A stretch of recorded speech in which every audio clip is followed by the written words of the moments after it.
இரண்டாம் இடத்து சூரியனின் அருளை பெறவும்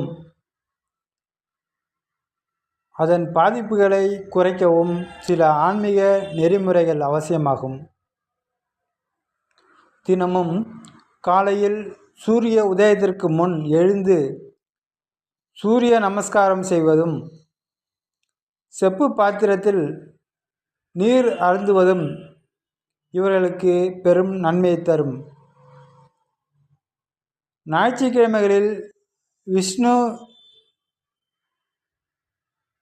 நாமம் பாராயணம் செய்வதும் அல்லது விஷ்ணு ஆலயத்தில் துளசி அர்ச்சனை செய்வதும் வாக்கு பலிதத்தை உண்டாக்கும். தந்தைக்கு அல்லது தந்தைக்கு நிகரான பெரியோர்களுக்கு தேவையான உதவிகளை செய்வது சூரியனின் பலத்தை அதிகரிக்கும். பசுமாட்டிற்கு வெல்லம் கலந்த கோதுமை உணவை குறிப்பாக ஞாயிற்றுக்கிழமைகளில் வழங்குவது குடும்பத்தில் ஒற்றுமையையும் செல்வத்தையும் நிலைக்க செய்யும்.